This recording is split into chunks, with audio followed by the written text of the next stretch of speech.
Kalimera, Kalispera, whatever time you're watching, this is Mappa. I'm Stel. Thassos is back from Cyprus, and we have a special guest. The gentleman down here is a good friend of mine. Well, a good friend of Thassos now, I guess. We're all friends. We're all friends. Let's do it. Let's do it. We're all friends. Of course. We're all friends. There you go. It's the FC Sheriff assistant coach and former PAFOS coach, Valerio Zuddas. Valerio, Good evening. Good evening, guys. Thanks for inviting me. Grazie, Emilia. Thank you. How you doing? Grazie. Everything's fine. Okay. Everything's fine. We just finished the league here. We won the league 3 days ago. Now we will have the final cup on 28th, and then we will have just a couple of weeks off, and 15 we start again for the European qualification. Fila, you've coached in Italy, you've coached in Cyprus, you've coached in Hungary. Tell me about Moldova, because I understand Sheriff is a very different club to the rest in the league. Yes, Sheriff is really one club apart because is first of all geographical is part of Transnistria, that is in Moldavia, but is one state that is still not recognized from the country, from all the countries. So about the political situation is still developing. So to go, for example, when we go to play away games, we need to bring the passport because there is the border between Transnistria and the rest of Moldavia. So, but it's part of Moldavia. Then it's just about political situation. There is as we know, big difference between as a club between Sheriff and the other club in Moldavia. Not only financially, even about the organization, training ground, the European experience, so is a massive club here in this country. Every year he won, I think from 25 years he won 21 title. This is the 21 title that Sheriff won. So it's really, he totally leads the league. But you're enjoying yourself at the club. Yes. It was a really great experience. We performed well even in Europe. We beat Partizan in Belgrade. We lost in the 8th final against Nice in France, but we performed well. So globally was a great season for us, and we developed even 3-4 really good players. Excellent. Well, let's start with Group B in Cyprus, because this is what we do. We just show the goals. There are loads of goals, loads of things to discuss, and let's get right into it. And I always follow Cyprus League. It was a piece of heart. They're still there, but still talented. This is maybe it's not just about individual mistakes.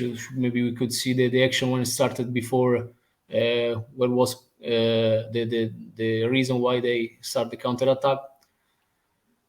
Yeah, well, the unorthodoxy first goal, the goal against Agrida. Yeah.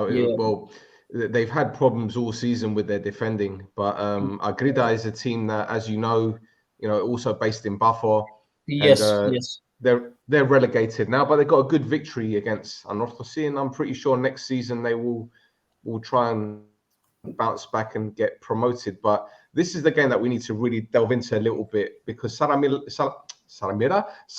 beat Paralimni 4-2. It's a tongue twister.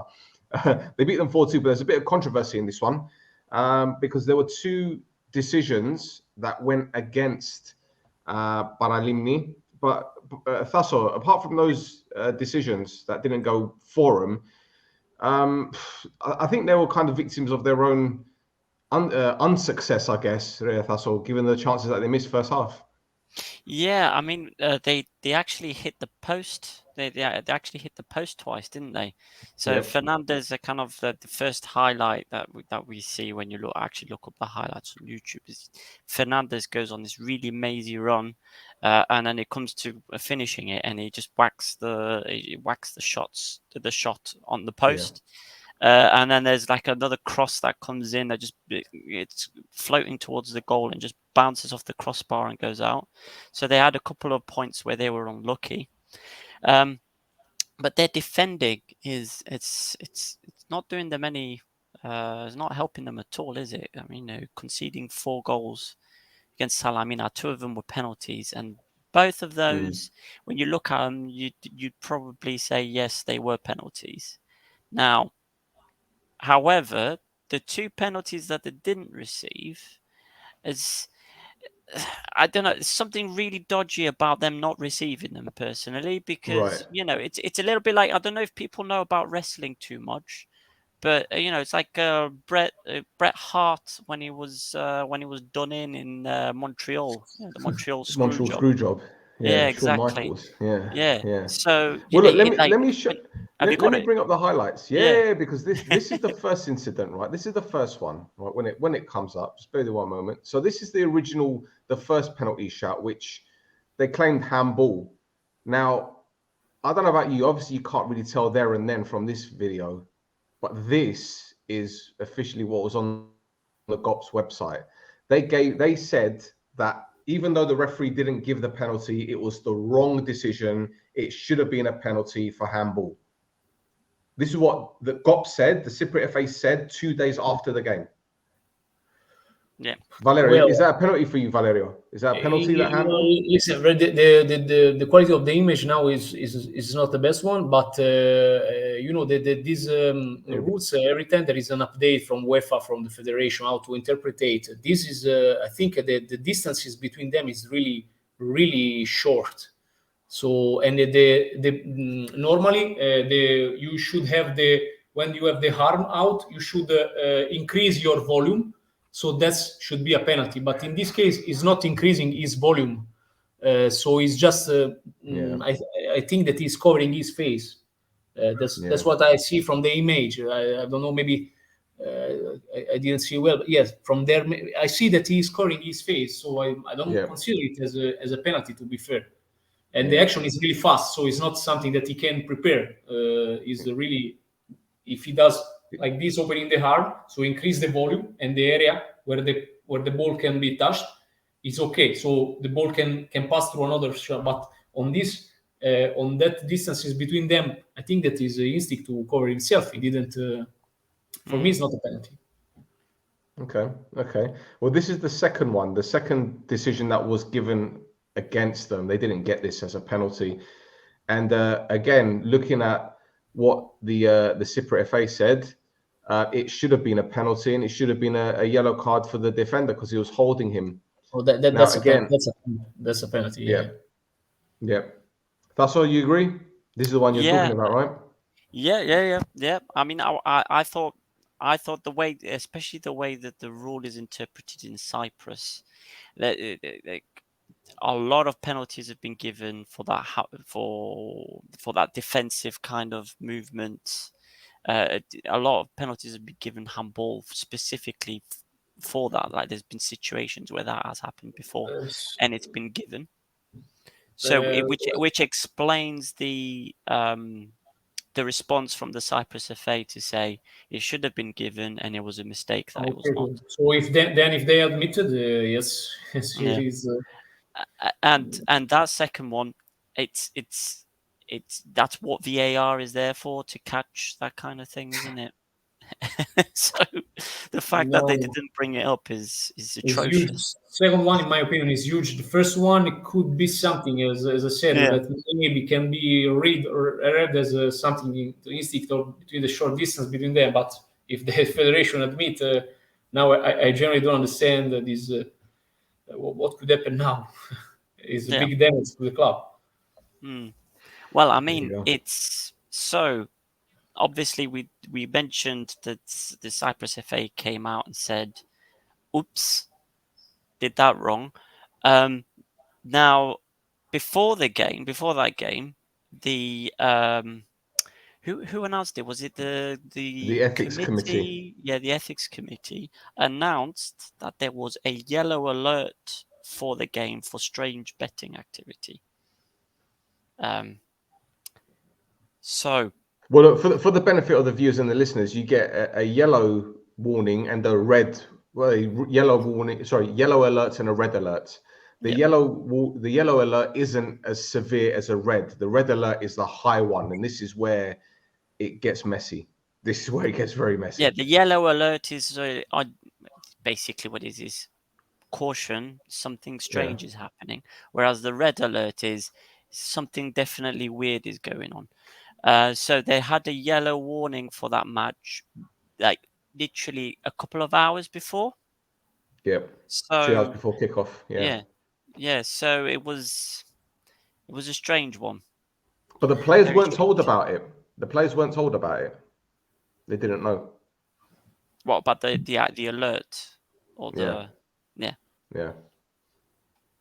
Hopefully not. I really hope that it does not start, because even in the past, I remember was years ago was this kind of problems in the league.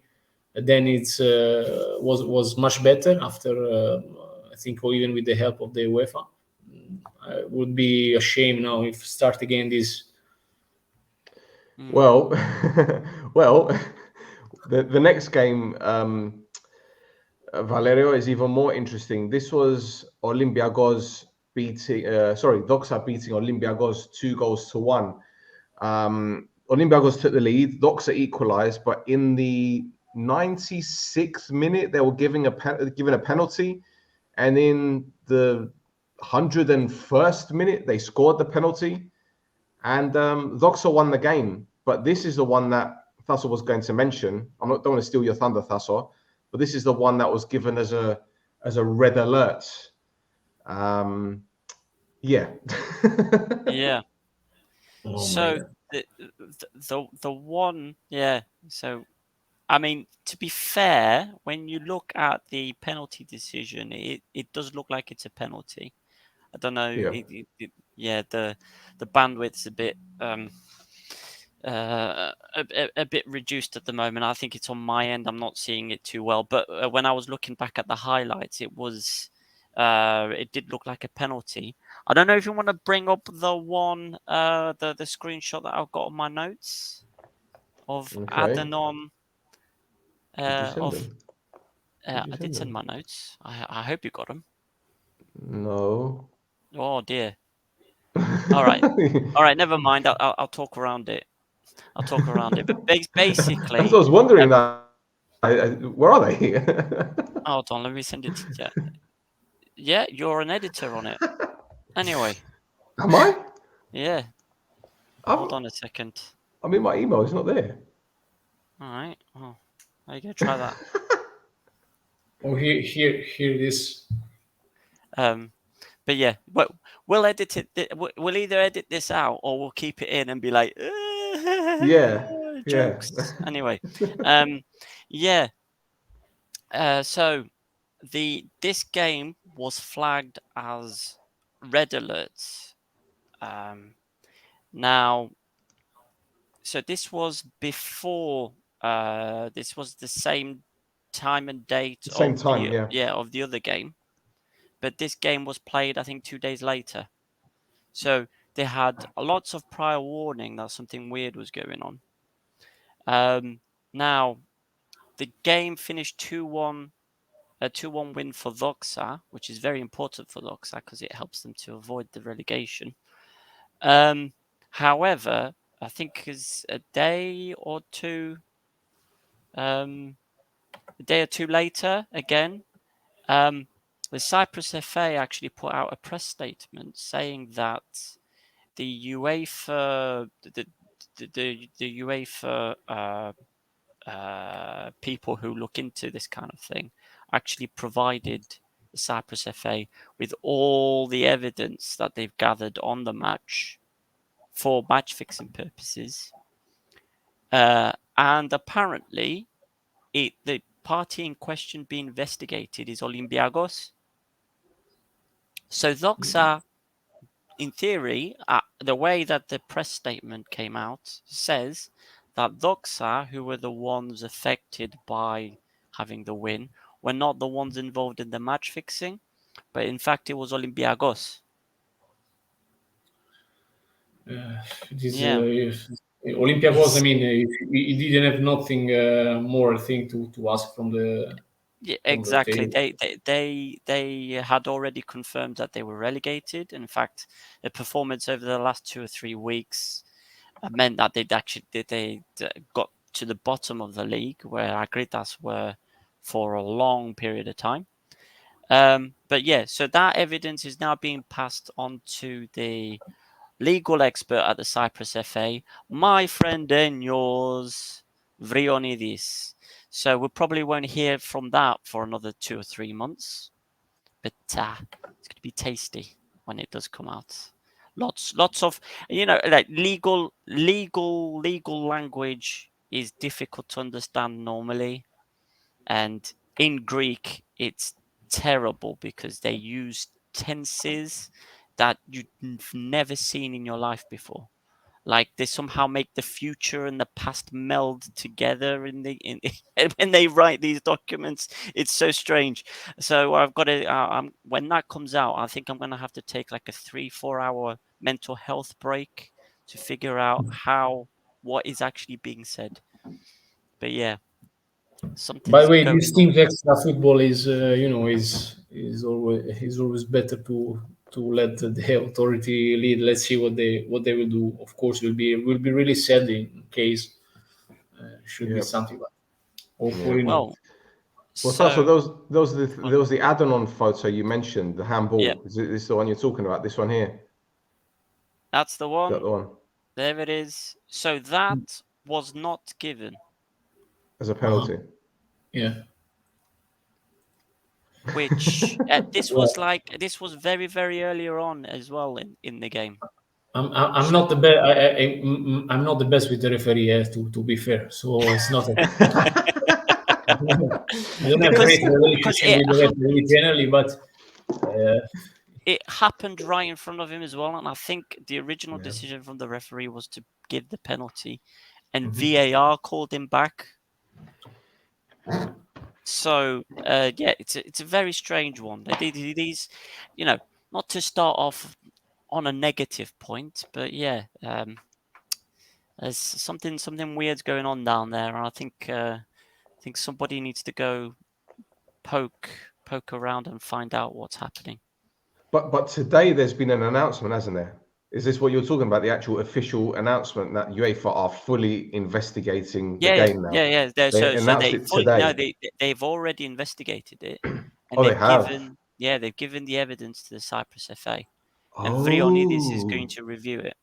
Yeah, because I thought you meant that today they've literally just got the information, so it's all done now. Yeah, UEFA's done their investigation. Right. Okay. Now it's up to the Cyprus FA to figure out. Now I was reading some papers on how the fining works or how the punishment works. Yeah. And it's a €50,000 fine first time. Okay.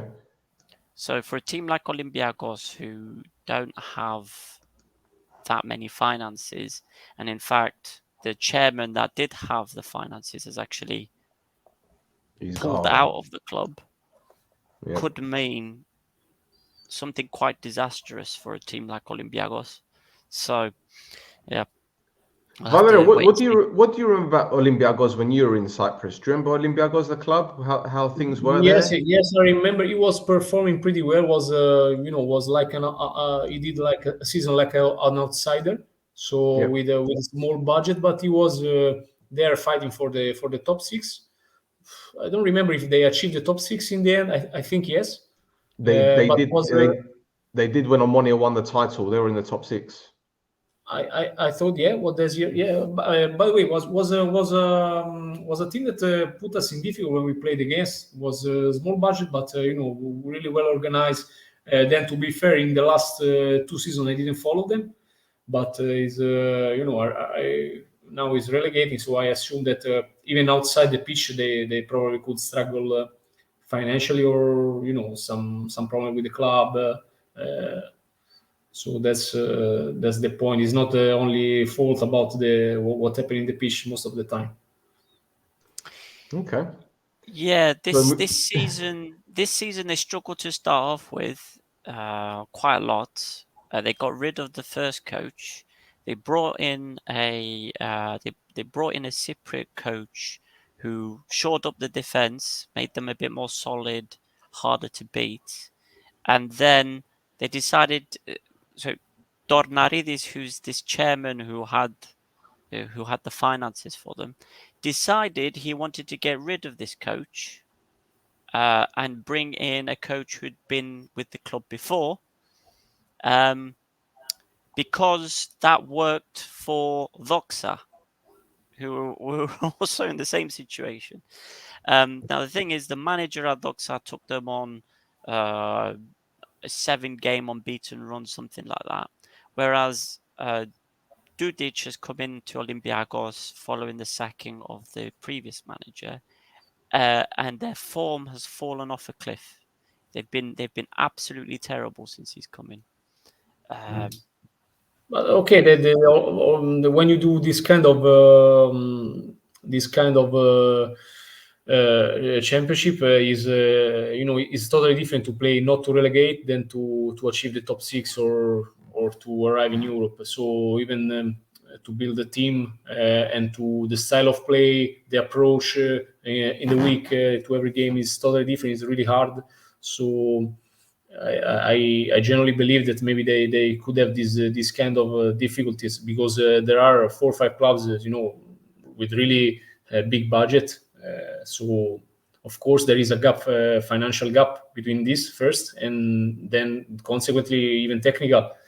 So every game you need to think most of the time not to concede the goal and just to move the table. So if this can affect all your style of play and all the risk that you can take during the game. Yep. Yeah, I think that reflected, didn't it, with their results? Yeah, for sure. A lot of set pieces. Recently. Especially recently. It was they were going for set pieces anyway. With all that was kind of what their attacking options were. Aris link. Right. The next game, Paralimni beats AL 3-0, but this was a lovely banner created by the Paralimni fans, red envelope with DOXA on it. And watch out for 2 fantastic goals. One from Lamy, which he absolutely destroyed the defender, and an assist from Yevremovic with a Rabona cross. Well, this was Lamy's goal. Good finish, that. Lamy played in England, actually. There you go. Here comes the cross. Look at this. Thank you very much.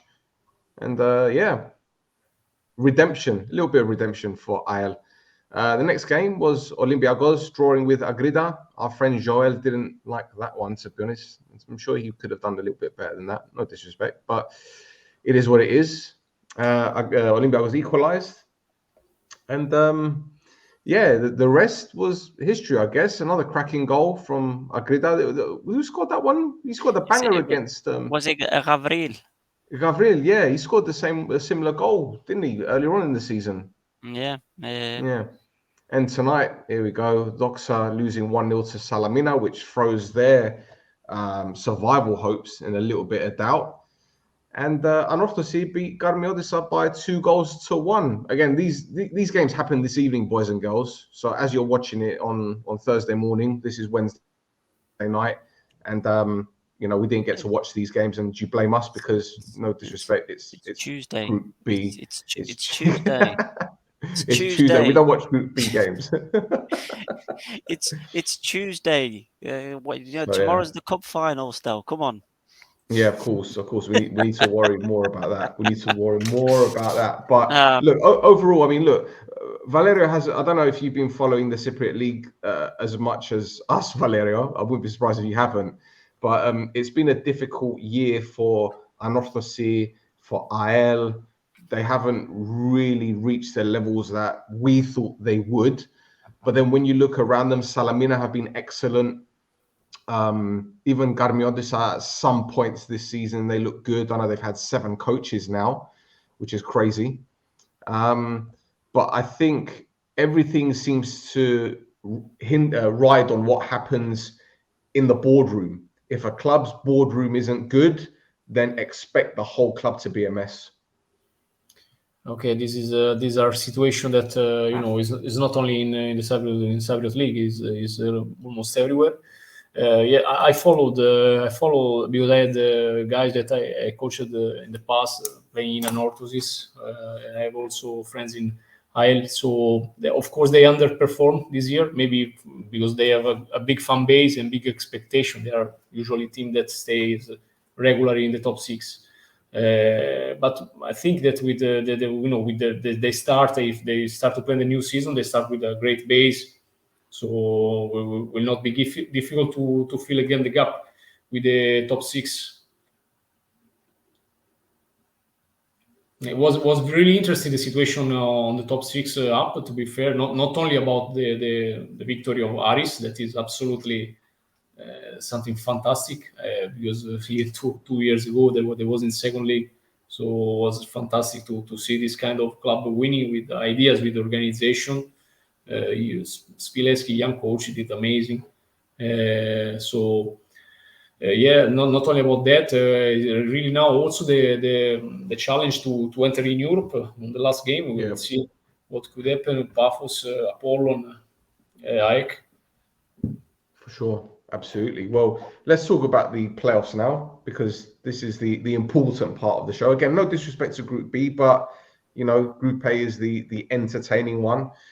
And let's start with Aris beating OMONOIA by 1-0. Now, this game was very, very important for Aris. They needed to win to extend their lead to 6 points, to put the pressure on APOEL. And good for them that they were playing OMONOIA, who, let's say, we didn't want APOEL to win the league. And let's get it right, it was a lot of changes in OMONOIA's team. I think only Matthews started, who started the previous game, and maybe Gagulli.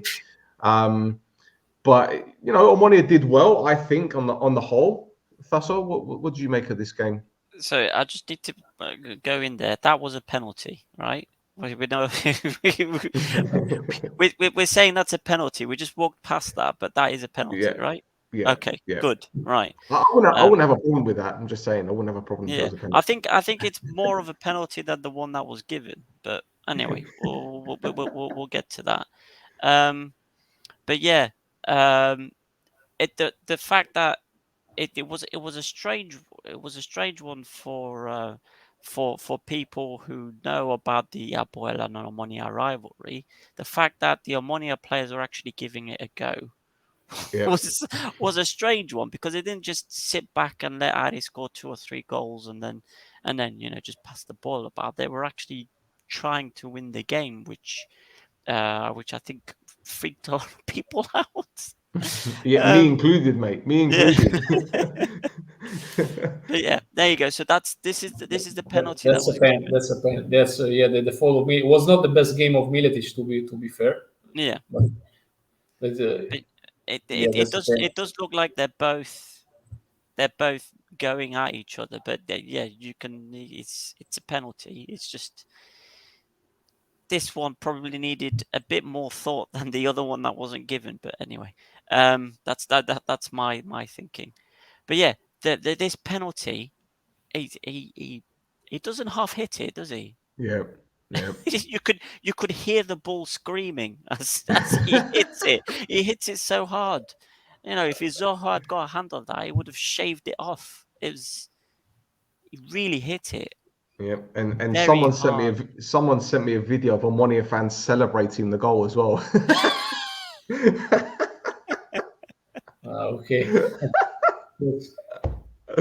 I shouldn't laugh, but it is funny. It is funny. But yeah, I was surprised that OMONOIA gave it a strong go. I mean, you could say that, there's a cup final in 4 days. Obviously, that game was on the Saturday. So they were probably thinking 4 days' time, we want to prove to Sofroni that we still have a chance of playing in the game. Maybe our performance might change his mind. I think it was a good performance, in all fairness. As you said, Tasso, they didn't sit back and just let Aris attack. We saw Zakharou have a chance. Humber had the chance in the end. Even Besedin was trying to score. Besedin, he's only scored 1 goal in 2 years. Yep. Tree man. Yep. I think I'm sad that we are surprised that OMONOIA was trying to win the game, but actually it was. He had the chance not even to equalize, as you said, for even to win. Of course, now probably the focus is on the final, but there are a lot of chance against Aris. Then the problem of OMONOIA in these games, maybe most of the starting 11 players didn't play, but was big problem defending the box and in the defending their own creation zone in the last 25 meters. I see now from the highlights a few mistakes positionally, not only related to the mistakes in the penalty from Miletic, but there's really a big distance between him and Lang, and Matthews in defending 1-2 in the second chance that we saw. So was a few mistakes that maybe they could avoid the defeat, but they played a good game. You see, they had more than one chance to equalize. Yeah, absolutely. And also, for people asking, what kind of OMONOIA team was set up, 7 of those players actually played at Old Trafford when we lost 1-0. So, People faced OMONOIA this season. They won 1-0, and before we came, so in the Europa League group stage. So is a team that is also used to perform in Europe. Big experience. They play mostly 4-3-3. The great player, Charalampos. This kid would do big player, is in the end when you go into the top 6, you miss 2-3 games and you are already out of the run. But it's not for me. It's not a season a failure for OMONOIA. They are in the final cup for me. But if we don't win, it's going to be a failure. If we don't win the cup, it's going to be a failure.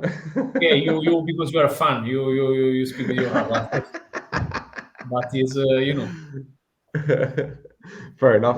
Well, that win put Aris 6 points ahead of APOEL, and the pressure was on. But before we talk about the APOEL game, we have to talk about this one right here. AEK drawing 1-1 against PAFOS. PAFOS being down to 10 men for the majority of the game as well.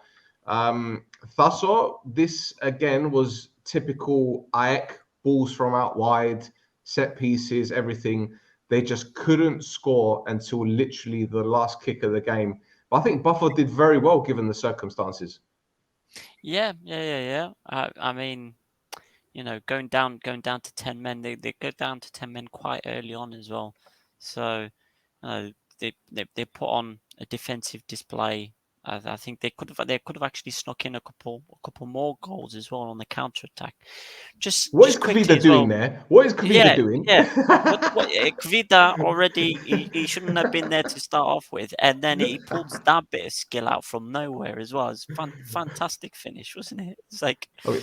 He's a centre back. What is a centre back doing overhead kicks? Like how is this? Yeah, it's like he's not even looking at. He doesn't even look back to see where the goal is. He just does it. It's like cool guys don't look back at explosions. It's that kind of thing, isn't it? He says I'm in the team of the year. I need to prove myself even more. He's performing really well, Joseph. I remember him. He was just came when I was there. He was between the starting 11, between the subs, but now I see that he really done a great season, especially in the back three. That for me is his own his system, because he can even in the build up, he's really efficient. Yeah. He's been one of the best defenders for sure this season. He's been remarkable, absolutely remarkable. But this is the red card, Tankovic. Yeah, and I can see why that was given. I can see why. Yeah, I mean, Rosales kind of did a similar. Was it Rosales? Did the similar thing for AEK against West Ham, didn't he? So, no, it's Ledes. Wasn't it Ledes? Was it Ledes? But he got the red card. So yeah, this was a bit cheeky here. Somebody should have got a yellow card here. Did he touch him though? No. Did you make contact with him? No contact at all. Yeah. Yeah, he's holding his face, but yeah, he can touch it. So somebody should have got a yellow card there, but never mind. Again, PAFOS down to 10 men. Still, going at it. Valakari trying to push the team forward is he's great. Even only in the last season is a great development. Really was. Yeah. Really increased the level, even in the national team. Yeah. I think he performed very, very well for Finland in the Euros as well beforehand, and then came into this season, was doing very, very, very well. Signed a new contract with PAFOS, and then there was a period where he wasn't in the team. Yep. Obviously now Salgado has taken over since Berger's has been sacked, and Salgado is including him more in the team, and PAFOS are starting to attack more like they were doing kind of at the start of the season. Just like to put, Bruno came on. He has a shot kind of towards the end of the game as well, which could have put the game to bed. He doesn't do very well with it. He tries to put it in the near post and Pirc saves it with his feet, doesn't he? Yeah, exactly. Yeah, so there's a real big confidence issue with Bruno at the moment. Well, it's what, 16, 17 games without a goal now?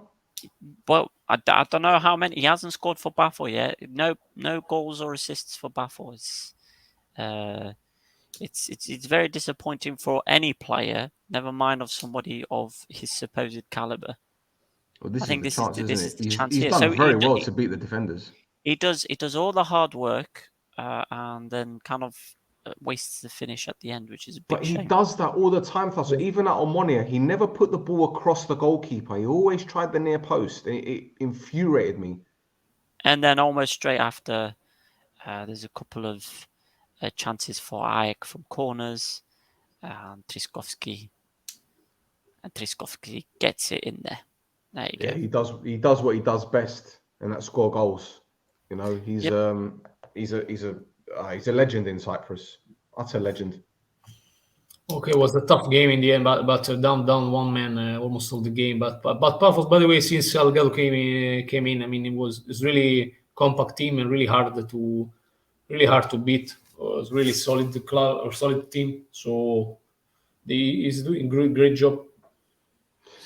Valerio, when you joined Bafo, what do you remember when you first got to the club? Because I'm guessing they still have progressed even more since you left.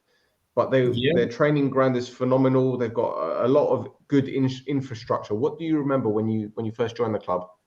I came in and it was a transition period for them. They were starting to develop all the plan, for the facilities and for the club. I remember what they wanted to achieve in the following 3 seasons, and they are improving season by season. So now they are fighting for Europe. Here they are. So even the manager that was appointed, the following season, they increased even the budget for the player. So it came more qualities even in the transfer windows. And now they have a really good team. I remember I saw at the beginning of the year the one friendly game that they played against Udinese. So I was really impressed by them. So I think that they are now ready to try to compete in Europe and to make their first experience in Europe. The club really deserve this with all the effort that they put. And the thing is, they have the financial power to bring in higher level players than perhaps maybe Anorthosis can't, maybe OMONOIA can't. And I think that makes a very, very big difference. But at the same time, we keep saying on this podcast how great their social media and their marketing is just with Aris. I think Aris are a little bit better because they're working a little bit faster than Bafo. But did you notice anything there? Were they making changes then with their branding and everything? I'm following them really close, and because I still have friends there, so I'm in contact still. And I saw really the club that increased in all the area, not only on the pitch. See also, yes, the media stuff is much better. So even the infos, all what is shared, the context, the way they share. Even the fans of PAFOS are really much more involved from these things. Is the club is really building some support from all the town. They're working good on this. Even the appointing of Salgado, this is a big name with big experience, with connection all over the world at the highest level of the football. They know. I know that they are working directly involved. The important people directly involved in the recruitment, so they improved even that area. I think that in the last 2 seasons is a club that raises level almost as the other clubs in the European competition. Yeah, because I think when you were there, I think only 2 players are still at the club since you were there. I think only Joseph Kvida and Onni. Yeah. The other one, I think they all left. Someone is still playing in the Soviet League, but they are. I remember, of course, they was the most talented one. So there is also Jairo. They are playing there. That Jairo, yeah. Yeah, I had I had when I was in Hajduk Split. But a lot of players like Kone or I don't know Oscar or Tankovic as well. So it's really a great team, built really well. So they did a great job in the recruitment. Well, it's funny you mentioned Jairo because he got in the best 11 of Cyprus. He was voted in the best 11. He's a top goal scorer as well. And I spoke to a coach that has studied him playing, and he says Jairo on the pitch, he's a bastard. Like, he's strong, he fights, he's a handful, he's very difficult to play against. And I remember in his first season at PAFOS, he was good, but now he's stepped up a big level now. Big level. Yeah. He's a player that more he has confidence and more will be dangerous. He can play in more than one position. He can play in all the position as a striker. He played as a center striker. He plays as a winger. He played as a second striker. He can really cover all the position, and he really is see the goal a lot. So he is really easy scoring. I'm happy for him because he's really apart from the good player, he's really a great guy. He also was in Sheriff. He made a lot of goals even here in Sheriff a couple of years. So I'm happy for him. He's really performing well.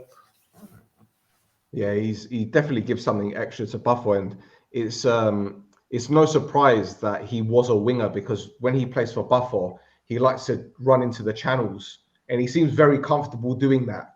So it's not as if he hasn't done anything like this before. Yeah. He's used at the beginning of his career. Maybe he played more on the side because he also was like to come inside the pitch, and he also likes to play. He's really good technically, so it's good to come and then attack the depth. It's good in the 1v1 and in finishing. So I think they really made a good deal with him. You see, was even in the list, if I'm not wrong, of the golden shoes, no? Right. Yeah, that's right. Yeah, that's right. Just one more question about your time at PAFOS, Valerio. When you were there, did they tell you that there was a time frame when they wanted to reach Europe? Because I know last season was their first season in the top 6, if I'm not mistaken.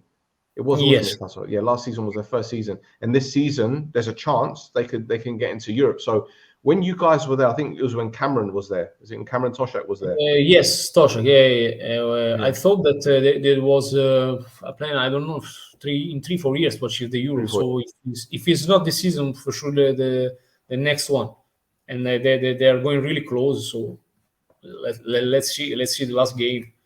Yeah, for sure. All right. Speaking of last games, I'm gonna send this one over to Thassos because Thassos went to this one. Thassos was at the ALPHAMEGA Arena, and this was a very important game because APOEL needed to win.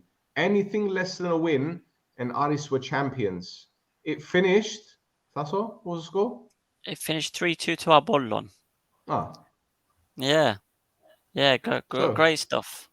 Great stuff. Do you want me to talk through it? Do you want me to talk about the experience? Do you want me to talk about everything? Because you were there. We'll talk about the match since the highlights are playing while I'm talking. So obviously, Kvili gets a goal in out of nowhere. His goal scoring record, as we've mentioned a lot of times previously has been short of abject. It's not been great from him.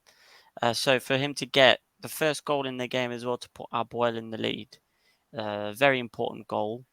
And it kind of like already there was a lot of noise in the stadium, and was that goal like a sense of relief for the away fans though? Did it seem like a sense of relief to them when you saw them? not really. No, if anything, they wanted more. Oh, okay. Yeah, they wanted more. Right. They got the it got so much more louder after that goal as well. It turned it up to 11. It was something else. But then the equalizer from APOLLON happened quite quickly after the first goal. Bitas, great finish. It's a great team goal. So yeah, really, really, really good goal from them. But Warda, from this point forward, starts winding up the APOEL fans. So as his teammates go to celebrate the goal, he runs towards Belic to get the ball, and as he's got the ball, he's giving two fists up at the APOEL fans behind the goal. Yeah. Oh, so, and as soon as that equalizing goal went in, I think that's when there was that first surge of APOLLON fans from one of the sides, and that's when the armed guards started going up the security barriers to kind of help the stewards out. But yeah, match continues. Very loud atmosphere, lots of flares and firecrackers going off. Amazing atmosphere. And continuous. The game itself was very, very bitty. There wasn't a lot happening. There was a lot of mistakes happening, obviously, with the high pressure situation both teams are in. There's some moments of individual skill. I think there's a shot by Marquinhos that's going to come up soon, where he dribbles past like 4 or 5 APOLLON defenders and he lets the shot off and it just comes off the post. It would have been one of those that you would have had to put on Instagram, with that great music. There you go. If that was a goal, it would have been a completely different game. Because of obviously the time period, it was in the 3rd minute of injury time. There was a point in the game where for about 5-10 minutes where APOEL for some reason decided they were going to play tiki-taka football, prime Pep Guardiola Barcelona stuff. And then right after that, Warda gets this through ball, passes it to Bitta, and Bitta's got one of the easiest goals to score.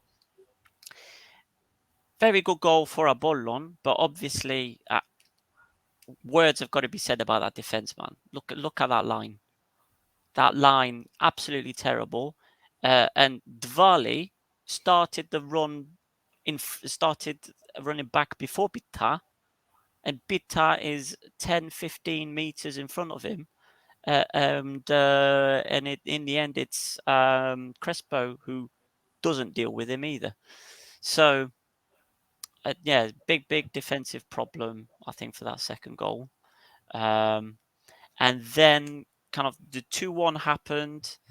And already the formation was changed up by Milojevic because they'd lost Dongala at like the 15th minute, so he put Makeda on. So he had 2 number 9s. And then in 2-1, he made another change and put a 3rd number 9 in Ilya. So yeah. And then because of that, obviously their APOEL's midfield was overrun, and you've got Warda scoring the 3rd goal. Kind of at this point, APOEL fans started ripping chairs out of the stadium, and me and my brother decided it's best for us to leave. And we hightailed it out there, so we did actually miss. I don't blame you. the APOEL's second goal, because Honestly. when kind of one of the first chairs that were thrown landed right next to Jovanovic.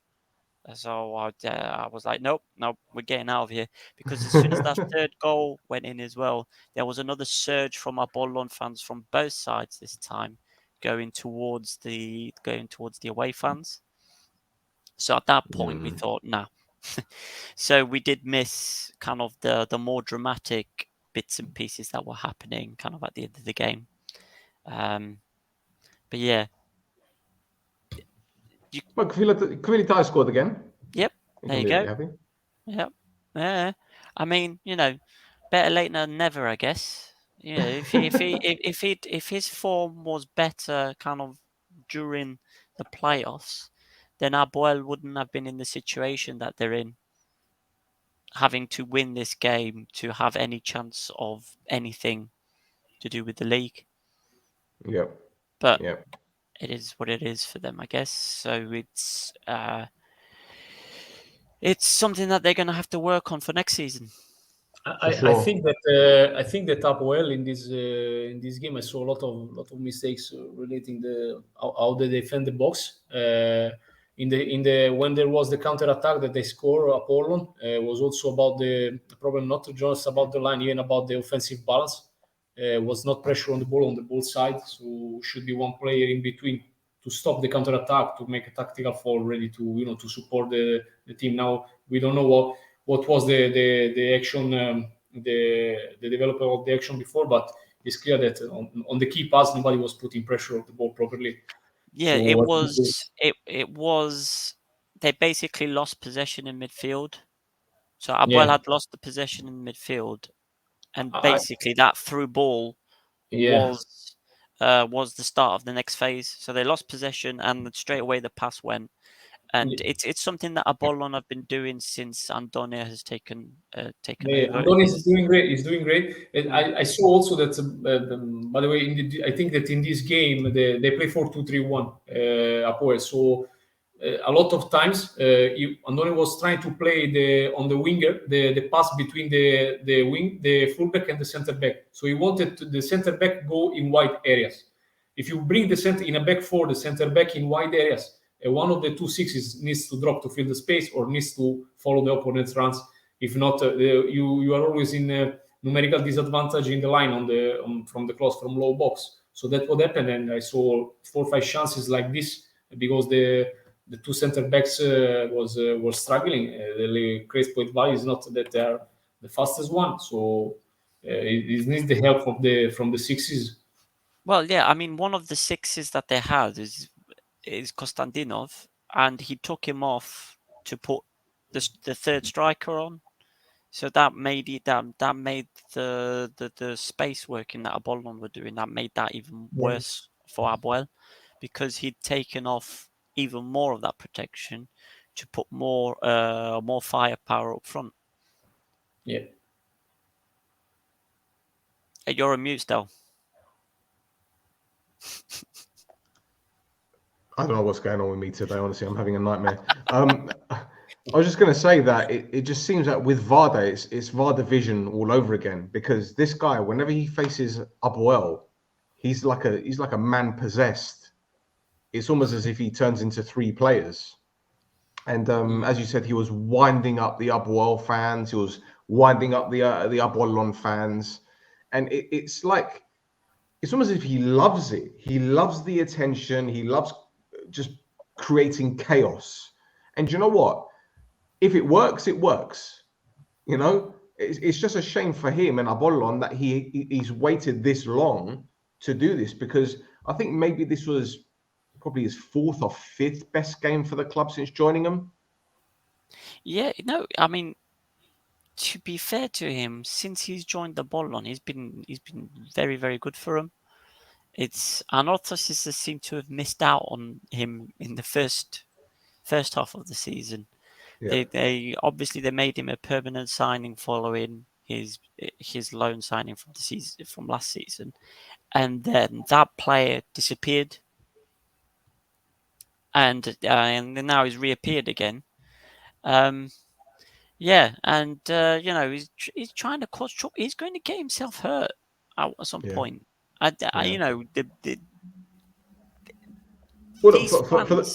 The ultras are going to find out where he lives. Well, look, for the benefit of our listeners, this is something that I was told yesterday.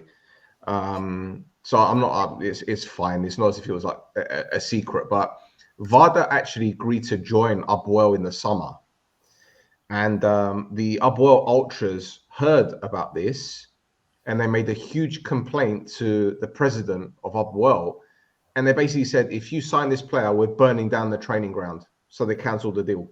Yeah, my brother said the same thing to me. It was pretty clear. I mean, you know, he was like last season, Ramodo APOEL. You know, you can't go saying fuck APOEL and then the summer after be like, no problem, I love the APOEL. You know. And the thing is, he did it again at full time. Did you see him with the mask? Yeah, I've got a screenshot of it in the notes page. Well, look, before we get the screenshot of VADA, I want to bring up the screenshots that you sent of in and around the ALPHAMEGA stadium, because Valerio, this is a new stadium. You like it when I get pissed off, right? So Valerio, this is a new stadium. They opened it in December, okay? But Thassos, he likes engineering. He's into. It's my job. I don't like it. It's my job. It's your job. So he notices. He notices whenever there's problems, if it's infrastructure, whether it be roads. And we notice, Thassos noticed a lot of problems with the roads around the stadium. For example, if it rains too much, it floods. That's it. So, So it's his fault. Well, so what Stel's trying to get at? Yeah. So to be fair, they have improved it quite a lot since the video that my brother sent us of that crossing. But there's a photo of the crossing and how they've improved it. But yeah, so I can see the cars parked up on the pavement. Yeah, so already great parking spaces for the cars on the pedestrian footway. But no, this is a picture of a traffic light for a crossing, and the traffic lights aren't working. So what's the point? What's the point? They've got the road open. But by the way, it's well done, the traffic light. Yeah, to be fair. No. To be fair to them, they put it straight. There are no colors, but it's well done. Yeah, they put it straight. They just haven't turned it on yet. So this is we're in May now. The Minister of Transport signed this off as complete in December. So this is 5 months at least that traffic light's been there and not been in use. So people crossing, cars going past, accidents waiting to happen, especially, in Gibro, where everybody says 50 kilometers an hour speed limit. They're doing 80, 90 because it's a straight road and there's 2 lanes. It's fine. I'm going, whatever. So that's the first thing. That's not on. That's the first one. That's the first one. I like the way you say it. It's the first thing. Yeah. Right. Where's the next one? Now, okay, this one. Yeah, there you go. That's supposed to be a footway. So I think that's why they haven't turned on the traffic light yet. They haven't put the electricity in yet. Well, it seems some artistic, some from archaeology or something like that. That should be. Well, to be fair, you dig anywhere in Cyprus, it's a bit like it's a bit like in Italy. You dig anywhere, you're going to find something. To be fair, to defend Cyprus, I can swear that I saw much worse in Italy about situation of works on the streets and everything. So don't worry about that traffic light. That is worse around. What about this one, Thassos? This is what I'm trying to say, is that they've improved situations. So a few weeks back, my brother sent us a video of a junction where it's this junction basically, where they didn't have. They basically put the lines in with chalk instead of properly painting the lines. So at least they've made this better. They still haven't put everything in that they've said that they need to put, but at least they've got the lines in now. So that's the important thing. So breathe. The situation is getting better. The Oh, issue that I okay. have with all this stuff is that the Minister of Transport thought that the situation that all that was in 5 months ago, so this is stuff that's been improved, the situation that all that was, the state it was in 5 months ago, was in a suitable state for a stadium of 10,000 people. That's the shocking thing. So now, at the moment, how that is ready for somebody to go to inspect, to sign it off in 2-3 weeks. And that Minister of Transport now, Valerio, is going on podcasts being like, yeah, you know, did a good job there, didn't I? But the beautiness of Cyprus are not the traffic lights. So Yeah, but no, I mean it's a decoration, isn't it? This is just an opportunity. This is just an opportunity for me to get Thassos angry. Yeah. There's no other reason for me. Next time I will bring you full videos of traffic lights and works on the street for you. Oh, please don't. He keeps trying to get people to send me these videos. I don't want them. I don't want them. All right, well, look, let's go to a photograph of you. Well, not you in the stadium, but this is you taking the photograph in the stadium.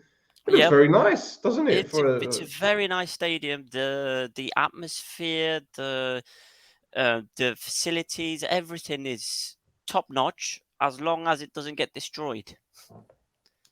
No, it's proper. It's as long as it doesn't get destroyed. He said. Yeah, as long as it doesn't get destroyed. What's this here you're showing me? What's this here? Oh, that's me. That's you in the red circle. That red circle is me. Oh wow! Yeah, there you go. Celebrating. So your brother the goal. forced you to go to an APOEL game. He forced you to go to an APOEL game. Yes, my brother forced me to go to an APOEL game. Yeah. And sit with the ultras. There you go. Yeah, and sit with the ultras. Yeah. I mean, are we? Am I coming out? Is this what this is? Well, I don't know. I'm trying to protect you here, man. I'm trying to protect you. Protect me from what? Well, you know, people keep asking which team you support. I think it's pretty. You know, it's out now, isn't it? I went to an APOEL game. Well, there are people that go to games and they don't support the team that they're going to watch. Yeah, but I was one of the 500 tickets that they were allowed. Okay. So, okay, and you were the one throwing seats onto the ground. No, you know that was me. I went after Jovanovic. He follows me on Twitter. I went after Jovanovic. I was like, no, I think you were just testing this seat to see if it was actually like screwed in properly. You know? Yeah, that's what it was. I was doing a check your car, Thassos. Check your car tomorrow morning. Listen, if they find me in France, good, they can have my car. It's fine. I think you threw the seat at Jovanovic so he could sign it and give it back to you. Exactly. Yeah. That's exactly what I did. So if you can't explain the seats, can you explain this? I really can't. It's this mentality I can't deal with. I cannot deal with this mentality. As you well know, I've gone apeshit a lot, especially at APOEL fans doing this kind of stuff. It's, you know, this is a club that's supposed to be an elite club. Yeah, so we've gone to a brand new stadium, and you know, however many people decided to go in there and trash the place because they lost the game. Is that a security camera? That's a CCTV camera that they've knocked off. You know. Yeah. Oh mate. Yeah. Well, listen, I'm not going to say to be fair because there's nothing fair about it, but in England it happens a lot. It happens a lot in England. So for me, it did come as a surprise because it's Cyprus, and I thought, you know, people weren't like that. but it's football and it's angry fans whose team have lost and they haven't won the title.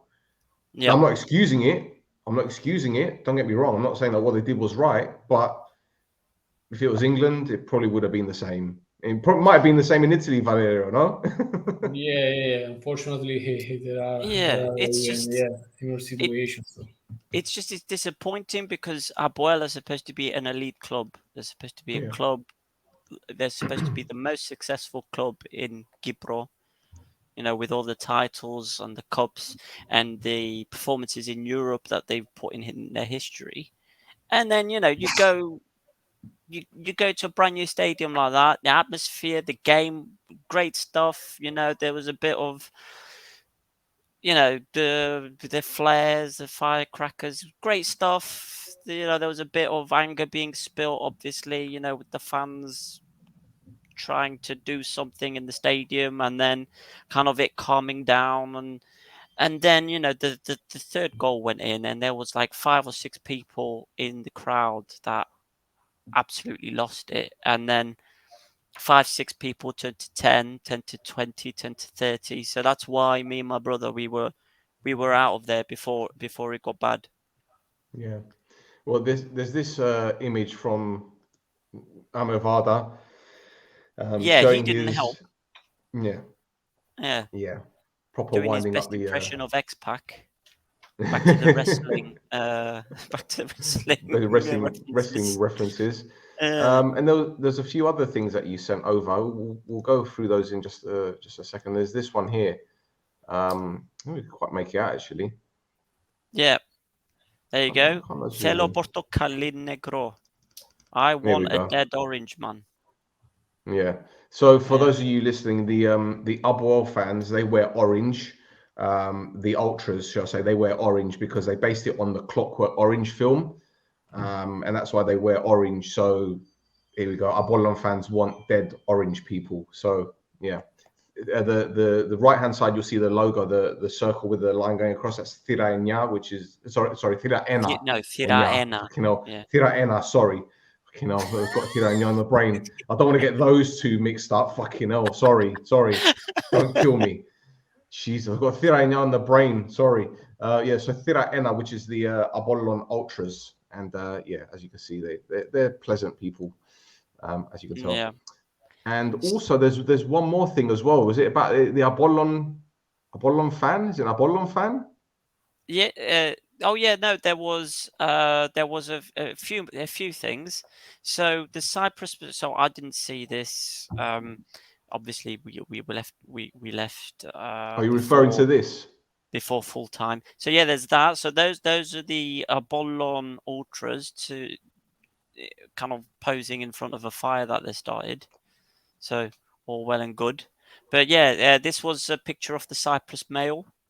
And they've got a couple of paragraphs as well about other stuff that went on. So while leaving the match, a 19-year-old APOLLON fan was attacked by 10 hooligans, punched him in the face and damaged his car. The man suffered bruising to his jaws and teeth and received first aid at a private clinic in Limassol. Further incidents were recorded outside the stadium from fans of both teams, including the starting of fires, which the fire service was called on to put out. One police vehicle was slightly damaged. Now, altogether, according to the Cyprus Mail, they did €40,000 worth of damage. So, not bad for a night's work. No, not at all. No. So kind of at the beginning, a bit before we went into the game as well. So, I'm just going through my notes to see the things I picked up on. So there were apparently a load of special forces people brought in to provide security for the game. They had drones. I did see a drone. There was one drone.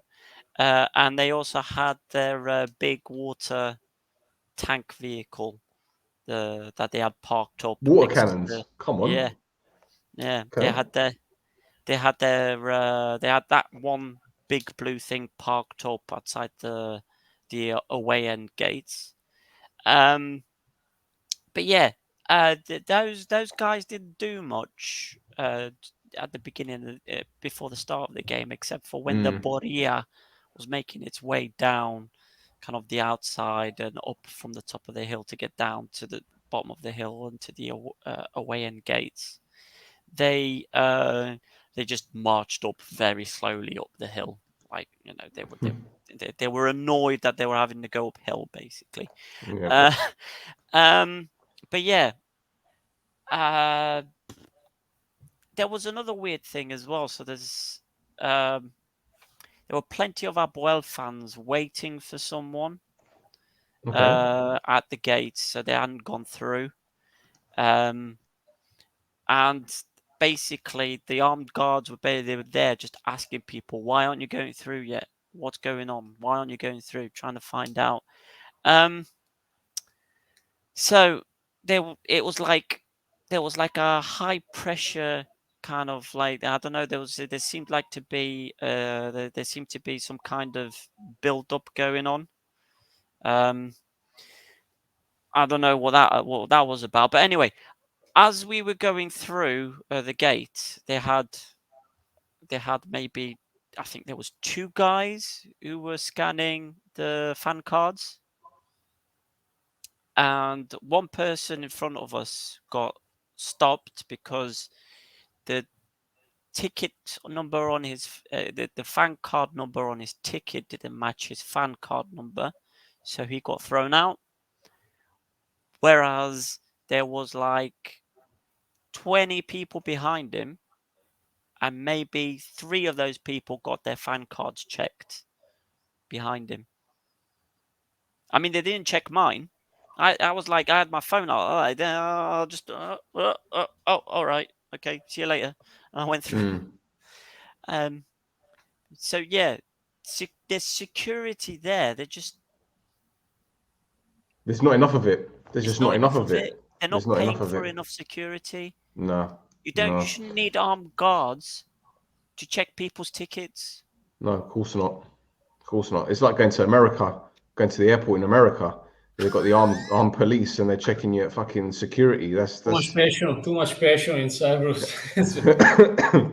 For sure. Well, yeah. Thassos, I'm sorry the result wasn't the one that you'd have wanted, but I'm sure it was an incredible experience. And speaking of incredible experiences, APOEL's defeat meant that Aris were crowned champions for the first time in their 93-year history. And then I'm just going to use their Instagram. As you can see right here, champions of Cyprus 22-23. It's been an incredible story with Aris. And I know people are going to say, oh, they just threw money at it. Well, in Cyprus, you can't just throw money at things and expect it to work. It's the same in football in general. You can't just throw money at it. There needs to be a structure. There needs to be a plan. And everyone needs to be singing from the same song sheet. Valerio, I don't know if you remember Aris when you were in Cyprus. I think they may have been a second division club when yes, there was a second division. There was in second division. They was promoted the following season. I had colleagues that works there. I know that work really well. So as you said, even if with the money, it's never easy to win. Especially Aris considered as an outsider. All they played great. They played great. I saw the lineup. Almost they played with 2 lines by 4, not with 2 sixes, as 4-4-2 almost. But there are some players that did amazing. Starting from they had this big, big boys around the appointment of Kokori. That was like a gamble, but in the end he did great. Then Gomis, of course, he did a great season. I like a lot Brown, the number 8, the midfielder. Morgan Brown, yeah. The guy from Leicester, yeah. I think he was also in Aberdeen. In the That's academy. right. Yeah. He's doing great. He's doing great. I don't know how many kilometers he covered in the game, but it's really a profile that can play in midfield by 2 with Jablonski. I mean, they really did it. I like their style to play. The coach is young. Congratulations to the club that appointed a young coach that believe they supported him. Really, I'm happy when I see this kind of victories from these clubs. the thing is, Shpilevsky took over, and as you said, he's a young coach. But the one thing we have noticed about him isn't just the tactics; it's the relationship that he has with his players, and his players love him. He loves his players, as we saw the sign they held. I think it was the Buffalo game actually when I they love you threw. guys. He had the sign because he was suspended and he was in the stands, and he had a sign saying "I love you guys." Yeah, I heard to about his this. I players. heard about this as well. It's really important. It's really important for a manager. 100%. And I'll tell you what, they haven't lost the game since the 15th of January. It's been an incredible season for them. And yeah, you could say, you know, some fans have been complaining and saying, oh, they got some decisions. Well, everyone gets decisions as far as I'm concerned. They haven't been treated any better than anyone else. They've worked hard. And do you know what? From an attacking perspective, they're scary.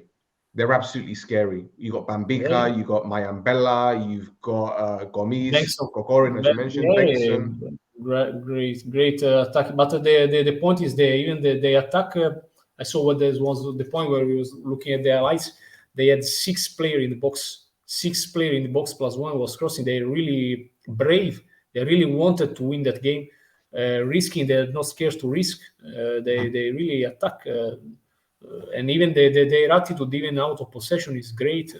From even from the profiles that you didn't expect. So really, congratulations to the coach that built a great team. And you know what? Defensively, we can't ignore how well they've done defensively. Obviously, we know about Iago, we know about Brorsson, we know about Vanna Alves, who's been best goalkeeper in the league this season for sure. Obviously, Boyaki's been brilliant, and Bilea, who came from Ethnikos. He was at Ethnikos last season. He played in the cup final against OMONOIA, hit the bar from a free kick. He's been a revelation, Bilea. And he was in the team of the year, and he deserved it. Yeah. Of course, I truly believe about this. So, less goal you concede, and you automatically you are on the top of the league. So it's not about playing defense. It's about to stay in balance, to keep a balance. Because constantly, if you don't concede goal, you are comfortable when you don't have the ball. You know how to control the game. You know how to gain the ball back. You can risk more when you have the ball. It's really, with this, but in this back 4 system, I like the role not only of the defense, of the sixes, as I said. So they're really helpful. Every time someone jump out of the defensive line, the sixes are really good to fill the space centrally on the side. They know where they give the double mark. Mayambella help also. I didn't expect from him. Mayambella help. They decide to take the double mark on the wide areas in the last 30 meters and really fast then to counter attack. A really good organization. Is a team that I appointed as example this season. For sure. And I'll tell you what, let me see if I can get this video up. I don't know if I'm able, if there's going to be sound on this. I hope there is anyway, because it's actually from our account. We took a video. Well, you can't hear it, can you? No. No. Oh, that's a shame. You need wait. to push a little. There you go. Can I ask you, Coach, so far in your career, you have this magic where you go, you touch hearts, you change people's lives, you make people happy. How do you feel about it? I just want to thanks to my amazing players. Thanks a lot. I love you so much, guys. Thanks a lot. Thank you. I love you too. Bravo. That was nice, wasn't it? It's nice. It's nice, isn't That it? was nice. That was nice. Yeah. I was going to put up the other video of him saying, people talking shit about us, but I'm not going to do that. But yeah, that's all. I mean, I'm not. Look, we know who you support now, okay? Yeah. But I don't think you begrudge Aris them winning the title at all. No, not at all. Listen, right? The way Valerio and yourself have said it, the way that the team set up is amazing. They've got fantastic players all over the pitch. Sometimes they've got that double. So you can take one player off, bring one player on who's exactly the same quality, is going to deliver the exact same ball, going to score the exact same number of goals. There's a lot of players in that team that probably wouldn't have minded to actually play a bit more during the season, but they just all the whole unit has delivered a fantastic result for this team, and it's well deserved. There was a period, I think, where we started to doubt a little bit, where they had like those 6 draws in a row. Where people were questioning whether or not they had the staying power. Obviously, they've proven those people wrong. I was one of them. I'm not going to lie to you. I too. was one of them. Me I was too. one of Me them. too. But yeah, the table doesn't lie, does it? You can't say the better team didn't win the league, because that's what a league is about. 100%. It just means that Bedridi needs to shut the fuck up and get the team sorted. Jesus Christ. rather than complain about everybody else. They're fix his own definitely going to house. be on your neck now. They're definitely going to be on your neck. Fucking hell. Well, look, before we wrap it up, there's one more thing. There's one more thing that we got to discuss very, very quickly, because we spoke about it last week. Here we have the team of the year from the PASP Awards, the Players Union Awards. Van Alves in goal, back 4, Crespo, Kvida, Bilea, Ikoko, midfield Sarfo, Ledes, and the 4 up front, Bita, Bambika, Jairo, and Kokorin. I think we got 3 wrong in our predictions, if I'm not mistaken. I think we put Suzic instead of Ikoko. I think we put Brown instead of Ledes, if I'm not mistaken. Yep. And I think we put Farage instead of who was it? No, Bambika was in my team. I think Kokorin. No. I left out. I left out Kokorin. I think you put him. I think you put Kokorin. Yeah. So yeah. Yeah, and I left Bambika out. Yeah. Yeah. So are you all right with that team? I'm fine with it. Yeah. I'm not going to argue. Yeah. I've got no arguments against that team, especially like Ikoko. Maybe if it was like 3-4 weeks ago, maybe I would have said no. But since Salgado has come into PAFOS, he's found a player.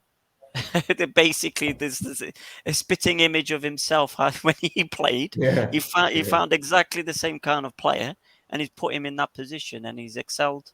So, it's well deserved for all 11 of those, I think. Absolutely. I agree with Brown inside. You like Morgan, so do we. That's okay. Yeah. Yes. Yes. So yeah, that's it. Do you guys want to quickly give your predictions for the cup final tomorrow or today, as people are watching it? Do I have to say your from your? No, you can say what you want. You can say what you want. No. I generally no. It's a final cup. You never know what. I think that OMONOIA as a club, as a team, is experienced every time to arrive at the end of the competitions. At the end of so I don't know. I would say OMONOIA. That's what. Who do you think is going to win? Not who do you want to win? No. No. I think that's what. Yeah. All rivalries aside, as you know, I've been very what's the word? Impartial. I've been very impartial to everything. I try to stay on the fence with everything. You said you stay on the fence so much you'll get splinters. But the thing is, right, Sofronis, if there's one thing he's good at, is getting players to perform at at games where they need to be performing. Not like over a season, but like specific games. And as well, looking at kind of the press conferences between the two coaches, you can kind of tell the experience gap between the two as well. What's his name? Christodoulou. What's his name? The AL coach. Christo something. We'll go with that. Yeah. It's something very Cypriot anyway. I want to go Christo something. I think that's a brilliant name. I think it's brilliant. Yeah. That'll be next Brazilian player that comes through. That's what it'll be called. But the way he delivered his press conference, I think it was this afternoon or the day before. Yeah, this afternoon. Yeah, was someone a bit. He didn't ooze the confidence of somebody who thinks they're gonna win that game. I mean, if you have a look at the choices that he made as well for who he played in their last league game, he played 8 kids and 3.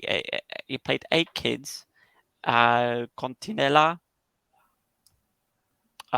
Bilova, and Miguel Oliveira.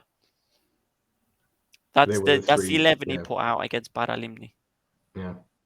And I think then, he had 5 subs as well. Yeah, and then on the bench he brought on Miralas, Casa, and Chibola as well. Yeah. Now, I understand wanting to keep the players fresh, but they've also got to play games. Yeah. So for me, that's why OMONOIA are going to win it. He's kind of throwing.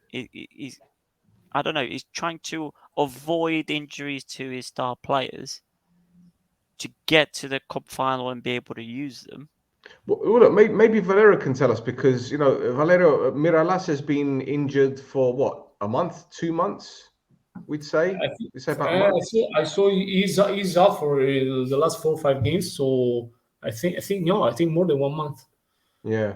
And the Chibola's been out for more than a month. Casa, I don't know when but so these players, they haven't got much match sharpness.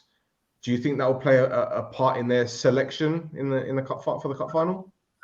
For sure, they bring quality, so they will try everything to them in the squad. But I'm not sure. I mean, of course, physiologically they're not ready maybe for all the 90 minutes. Eventually, even 120 minutes. So let's see. For sure, they will try to bring them in the squad. It's a cup final. As soon as we are doing now here the same with someone that maybe he came from injury, but they will want to have all available.